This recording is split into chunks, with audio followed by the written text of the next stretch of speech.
Hello everyone. सो आज हम cover करने वाले हैं डाइजेस्टिव सिस्टम। इससे पहले हम कार्डिक सिस्टम कवर कर चुके हैं एनिमल फिजियोलॉजी में CSIR नेट GRF के लिए। आज हम कवर करेंगे डाइजेस्टिव सिस्टम। डाइजेस्टिव सिस्टम से जो क्वेश्चंस आते हैं वो मोस्टली 2 पार्ट से आते हैं, या बोल सकते हैं डाइजेस्टिव सिस्टम में हम 2 पार्ट्स कवर करते हैं। एक तो हम पढ़ते हैं डाइजेशन के रिगार्डिंग, यहाँ या तो हम पढ़ेंगे डाइजेशन के रिगार्डिंग। इस पार्ट में हम फुल डाइजेशन पढ़ते हैं, डाइजेशन कहाँ कहाँ कौन कौन से एंजाइम्स क्या क्या डाइजेस्ट कर रहे हैं, कैसे कैसी कंडीशन में कौन से pH पे डाइजेशन हो रहा है, ये सब पढ़ते हैं। सेकेंड थिंग आती है हमारी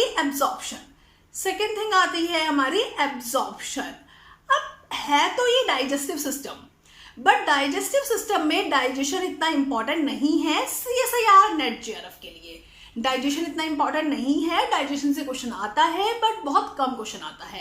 एब्जॉर्प्शन से CSIR में बहुत क्वेश्चन आते हैं, एवरी टाइम क्वेश्चन आते हैं। सो पहले हम डाइजेस्टिव सिस्टम कवर करेंगे।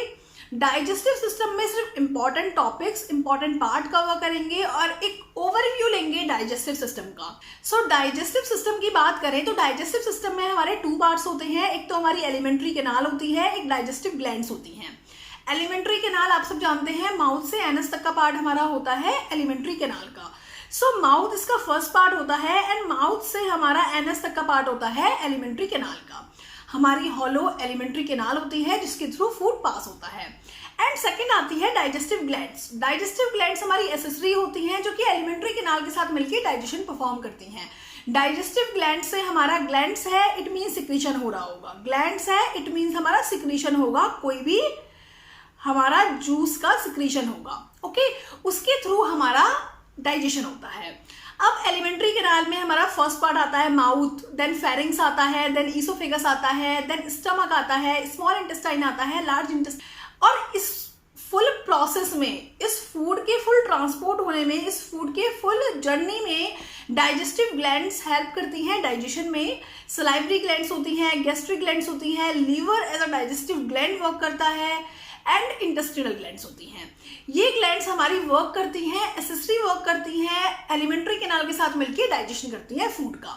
सो इसमें फर्स्ट पार्ट आता है माउथ। सो फर्स्ट हम पढ़ते हैं माउथ के रिगार्डिंग, माउथ में क्या क्या पार्ट्स होते हैं एंड माउथ में डाइजेशन क्या क्या होता है। देन हमारा फर्स्ट पार्ट आता है दैट इज माउथ। माउथ में हमारे मेनली 3 कंपोनेंट्स होते हैं। टीथ प्रेजेंट होते हैं माउथ में, टंग होती है, सलाइवरी ग्लैंड्स होती हैं। टीथ आप सब जानते हैं, टीथ हमारे थीकोडोंट होते हैं, हेट्रोडोंट होते हैं, डाइफायोडेंट होते हैं। थीकोडोंट मीन्स वो टीथ हमारे अपर जो में और लोअर जो में एम्बेडेड होते हैं। सो इस प्रॉपर्टी को बोलते हैं थीकोडोंट। यहाँ पे हम ह्यूमन बीइंग की बात कर रहे हैं तो ह्यूमन बीइंग में हमारे जो टीथ है उनकी प्रॉपर्टी होती है कि वो थीकोडोंट टीथ होते हैं। 32 हमारे नंबर ऑफ टीथ होते हैं। And heterodont means 4 different type के टीथ्स होते हैं। 4 डिफरेंट टाइप के टीथ्स होते हैं। इंसिसस, कैनाइंस, प्रीमोलर एंड मोलर, इसलिए बोला हेट्रोडोंट। यहाँ पे यदि मोनोडोंट होता इट मीन्स सिंगल टाइप के टीथ होते हैं, चाहे वो इंसिसस हो, चाहे वो कैनाइंस हो, कोई से भी हो, हमारे एक टाइप के टीथ होंगे तो उनको बोला मोनोडोंट। बट ह्यूमन बीइंग में हमारे 4 डिफरेंट टाइप के टीथ प्रेजेंट होते हैं, इसलिए बोला हेट्रोडोंट। डाइफायोडोंट क्यों बोलते हैं? बिकॉज ह्यूमन बीइंग की होल लाइफ में हमारे 2 सेट ऑफ टीथ्स आते हैं। एक तो हमारे मिल्क टीथ होते हैं और एक हमारे परमानेंट टीथ होते हैं। मिल्क टीथ होते हैं, परमानेंट टीथ होते हैं। डेंटल फॉर्मूला हमारा होता है 2 1 2 3, 2 1 2 3, 2 1 2 3। 2 1 2 3 हमारा अपर जॉ में होता है और 2 1 2 3 हमारा लोअर जॉ में होता है। 2 मीन्स इंसिसर्स, 2 इंसिसर्स है, एक कैनाइन है, 2 प्रीमोलर है एंड देन 1 मोलर है। इस तरीके से हमारे अपर जॉ में एंड लोअर जॉ में टीथ प्रेजेंट होते हैं। एक सेट ऑफ टीथ हमारा अपर जो में, हमारा एक सेट ऑफ टीथ इस साइड प्रेजेंट होता है, एक सेट ऑफ टीथ इस साइड प्रेजेंट होता है, एक सेट ऑफ टीथ इस साइड, एक सेट ऑफ टीथ इस साइड।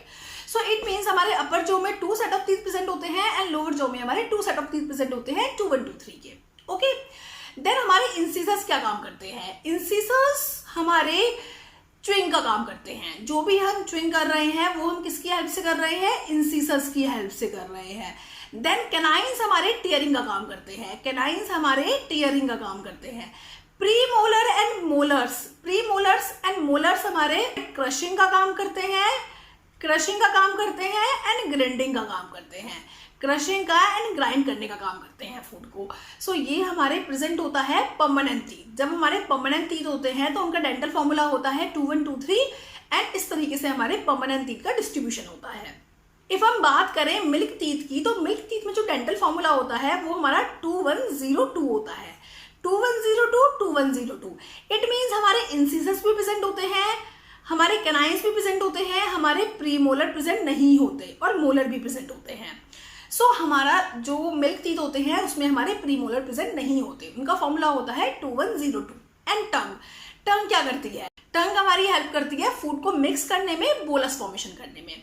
देन हमारा आता है सलाइवरी ग्लैंड। सलाइवरी ग्लैंड्स का मेन रोल है, देखते हैं सलाइवरी ग्लैंड्स के रिगार्डिंग। सलाइवरी ग्लैंड्स हमारी वो ग्लैंड्स होती हैं माउथ में जो सलाइवा का प्रोडक्शन करती हैं, ग्लैंड्स जो हमारी सलाइवा का प्रोडक्शन करती हैं, सलाइवरी ग्लैंड्स हमारी 3 टाइप की प्रेजेंट होती है माउथ में, parotid gland, submaxillary gland, sublingual gland. Parotid gland हमारी लार्जेस्ट ग्लैंड है, बिलो द ईयर्स प्रेजेंट होती है, 1 पेयर प्रेजेंट होता है पैराटॉइड का एंड ये 20 to 30% सलाइवा का प्रोडक्शन करती है। सेकेंड है हमारी सबमैक्सिलरी इंटरमीडिएट साइज की होती है, आपको इनका साइज माइंड में रखना है, इसके रिगार्डिंग क्वेश्चन आ सकता है। पैराटॉइड हमारी लार्जेस्ट साइज की होती है, देन सबमैक्सिलरी हमारी इंटरमीडिएट साइज की होती है। 70% सलाइवा का प्रोडक्शन सबमैक्सिलरी करती है और ये हमारी लोअर जो में प्रेजेंट होती है।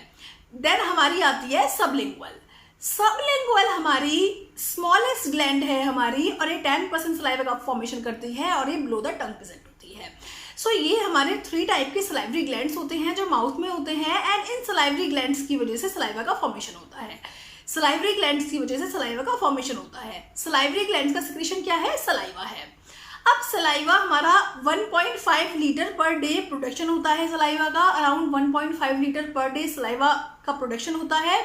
सलाइवा का जो पीएच रहता है वो 6.7 रहता है, स्लाइटली एसिडिक होता है सलाइवा। और सलाइवा में हमारे लाइसोजाइम प्रेजेंट होते हैं जो कि हमारे एंटीबैक्टीरियल फंक्शन करते हैं, बैक्टीरिया को रिमूव करते हैं फूड में।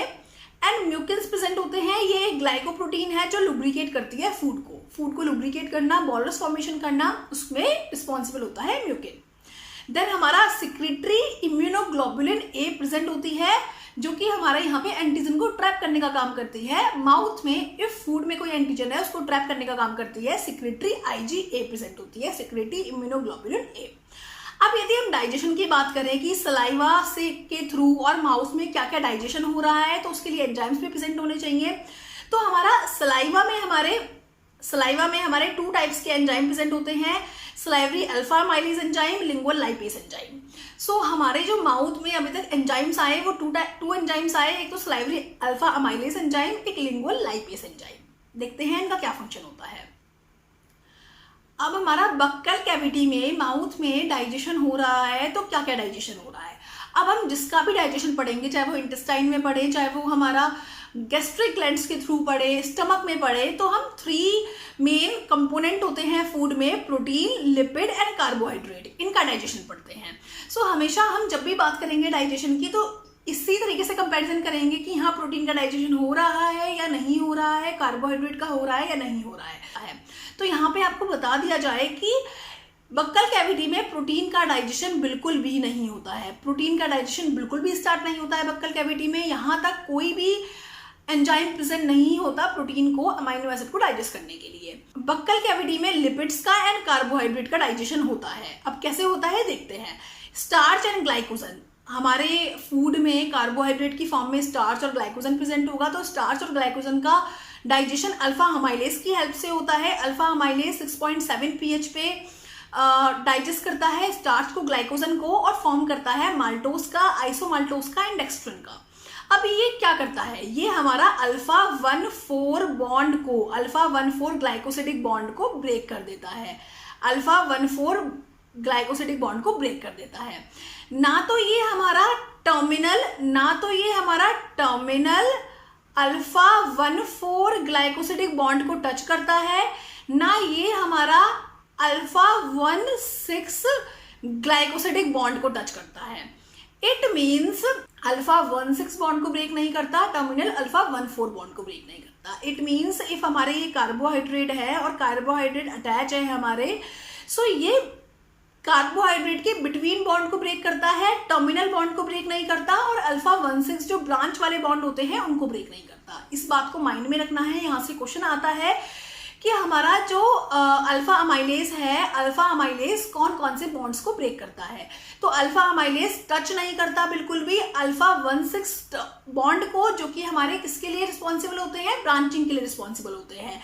एंड टर्मिनल अल्फा 1,4 बॉन्ड को भी टच नहीं करता है, वो सिर्फ अल्फा 1,4 बॉन्ड जो बिटवीन प्रेजेंट होते हैं कार्बोहाइड्रेट के, उनको टच करता है, उनको ब्रेक करता है।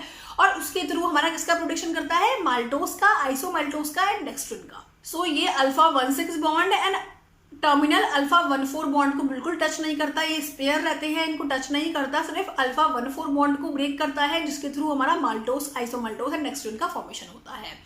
अब सेकेंड आता है लिपिड। लिपिड का डाइजेशन कैसे होता है। लिपिड में हमारा कुछ फैटी एसिड्स को रिमूव करता है, कुछ फैटी एसिड को रिमूव नहीं करता। लिपिड में ऐसे ही तो होता है, ये हमारा चेन होती है जिसके थ्रू हमारा एक फैटी एसिड अटैच है, सेकंड फैटी एसिड अटैच है, थर्ड फैटी एसिड अटैच है। तो इफ हम सिंपल लिपिड की बात करें तो हमारा ये क्या करता है, यहाँ पे जो ईस्टर बॉन्ड होता है उसको ब्रेक कर देता है, उसको ब्रेक कर देता है, यहाँ पे जो ईस्टर बॉन्ड होता है उसको ब्रेक कर देता है, बट इस बॉन्ड को टच नहीं करता। तो हमारा ये दो बॉन्ड ब्रेक हो जाते हैं, दो फैटी एसिड हमारे रिमूव हो जाते हैं, बट जो सेकंड फैटी एसिड होता है वो यूजुअली अटैच रहता है। So it means buccal cavity में हमारा प्रोटीन का डाइजेशन तो हुआ ही नहीं है, कार्बोहाइड्रेट का डाइजेशन हुआ है, लिपिड का डाइजेशन हुआ है, और दोनों ही डाइजेशन कंप्लीट नहीं हुए हैं। क्या होता है, माउथ में डाइजेशन हो गया है, डाइजेशन होने के बाद फूड फेरिंग्स में आता है। Pharynx food pipe and wind pipe का कॉम्बिनेशन है, कॉमन पाइप है, उसमें आता है फूड, देन फूड ईसोफेगस के थ्रू फूड स्टमक में जाता है। ईसोफेगस में पेरिस्टाल्टिक मूवमेंट होता है जिसके थ्रू फूड हमारा स्टमक में जाता है। अब स्टमक में कैसे डाइजेशन होता है फूड का देखते हैं। स्टमक हमारा जे शेप्ड ऑर्गन है। एंट्री जो होती है स्टमक में, जब हमारा ईसोफेगस से फूड आया है तो जो एंट्री होगी स्टमक में वो हमारी फुल रेगुलेट होती है, फुल गार्ड होती है कार्डिक स्पिंचर के थ्रू। यहाँ पे हमारा कार्डिक स्पिंचर प्रेजेंट होता है, कार्डिक स्पिंचर के थ्रू फुल गार्ड होती है एंट्री। जब भी हमारा फूड आएगा, और फूड किस फॉर्म में आ रहा है, बोलस फॉर्मेशन में आ रहा है। बोलस फॉर्मेशन में कैसे हुआ है, टीथ के थ्रू, टंग के थ्रू, सलाइवरी ग्लैंड्स के थ्रू बोलस फॉर्मेशन में बोलस फॉर्म हो गया है। जो फूड है वो बोलस फॉर्म में आ गया है। अभी जब फूड बोलस फॉर्म में आ गया है, ये फूड अब हमारा आ गया है ईसोफेगस के थ्रू जे शेप्ड स्टमक में।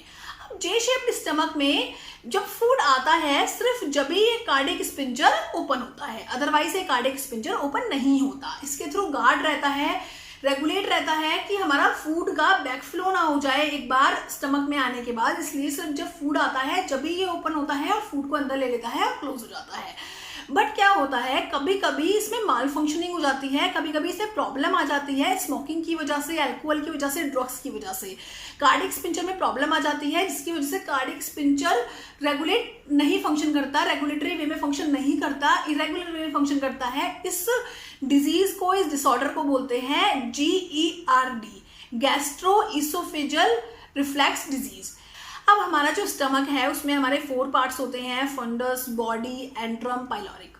सबसे जो फर्स्ट पार्ट होता है, एक्चुअली इसमें 5 पार्ट्स होते हैं, बट स्टिल 4 पार्ट्स बोलते हैं क्योंकि एक स्मॉल कार्डिक पार्ट में प्रेजेंट होता है। जो हमारा ये पॉइंट है, ये है हमारा कार्डिक पार्ट, ये है हमारा